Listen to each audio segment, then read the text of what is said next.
In order to do something you've never done, you've got to become someone you've never been. When you're pursuing your greatness, you don't know what your limits are, so you act like you don't have any. And one of the reasons that Booker T. Washington said, judge a person not by what they accomplish, but what they had to overcome for their accomplishment.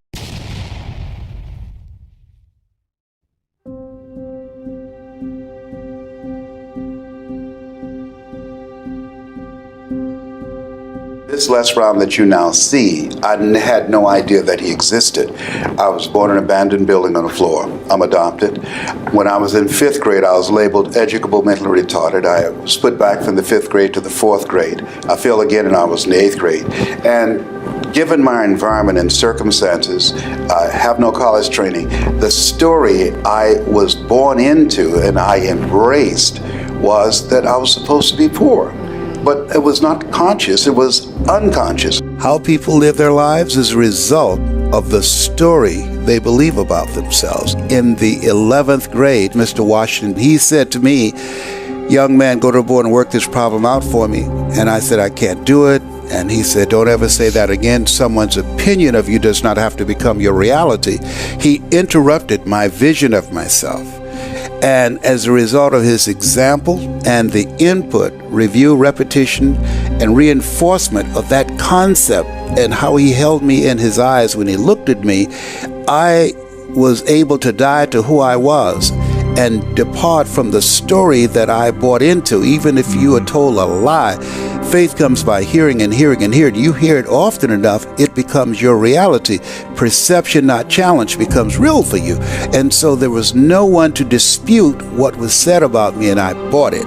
He interrupted that vision of myself, and as a result of that, I began to become a different kind of person. I remember when Tony had an infomercial sponsored by Gunther Rinker, and they spent millions of dollars. How do you turn your dreams into reality? For 2 decades, some of the most successful people in the world have turned to this one man, Anthony Robbins, to get results. Using entertainment and education, his extraordinary teaching style has captivated millions of people across 61 countries, from Russia to Germany, England. And it was a blessing for me that they rejected me because I have the complexion of rejection. He has the complexion of connection. And so they said, oh, we don't believe a black guy can have appeal to the American public. I was so furious with that. Because of how I was rejected by Gunther Rinker and those guys, I said, I don't have millions of dollars, but I got a story. And what I'm going to do, I'm going to figure out how to transform audience. I'm going to figure out how to make myself stand out. I don't have the money to compete with them. I don't have the complexion of connection. Now, remember something that Robert Schuller said, there's never a shortage of opportunities. It's just a shortage of thinking. I said, wait a minute. Impact drives income and referrals. I'm going to focus on training and developing a method and technique to transform people's lives individually and collectively, as Mr. Washington did for me. We all have an energy signature. There's certain people, when I speak, I'm going to reach them. There's some people that will hear both of us, but there are some people, because of your energy signature, that when you speak, they will hear you not just in their ears, they're going to hear you in their heart. And as a result of them being in your presence and under the influence of your voice, when they leave your presence, you will inspire them. I had a guy who he texted me the other day. He said, I was in a very dark place and I heard your voice and it brought me out into the light. Yeah. When I spoke in the Georgia Dome, I went to the bathroom 7 times. They knocked on the door. Brownie. I said, what is it? Come out, man. Dexter Yeager, they're pausing now because it's time for you. And I made a mistake. I looked out at the audience and I panicked. I said, Mike, I don't hear the voices. I'm scared. He said, Brownie, they came to see you. You didn't come to see them. He said, come out. You will hear the voices. I said, I don't know, Mike. I've been trying. I just don't know.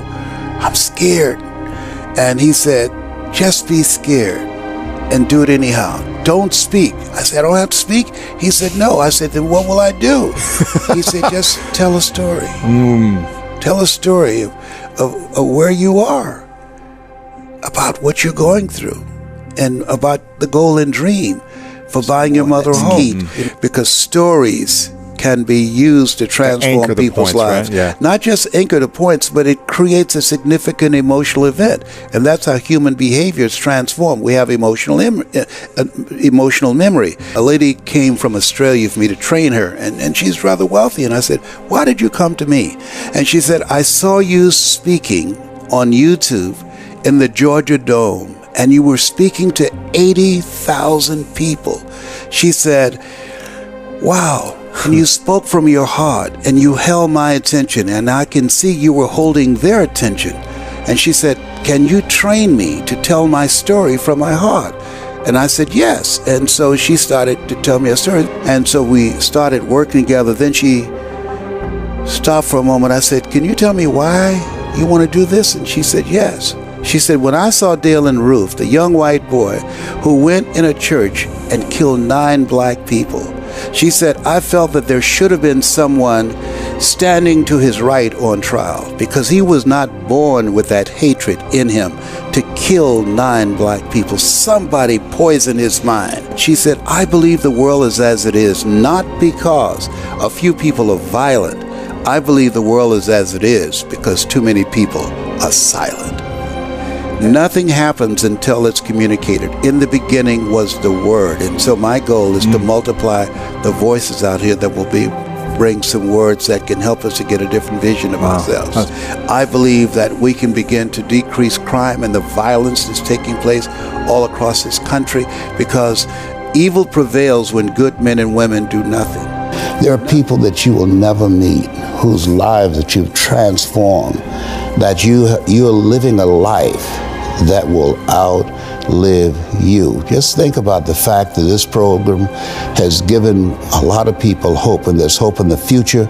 It gives you power in the present. Every 40 seconds, someone commits suicide. But because of something you say or some guest that you've invited, and as they share their story, you interrupt that story of being hopeless and powerless and not wanting to be here anymore. And because they took the time to watch, you create an experience. Oliver Wendell Holmes said that once a man or woman's mind has been expanded with an idea, concept, or experience, it can never be satisfied to going back to where it was. And so at the end of the program, at the end of one of your presentations, there are people who, because of you, their lives will be transformed, and they will become a pencil, as Mother Teresa would say, in the hand of God, and start writing a new chapter with their lives.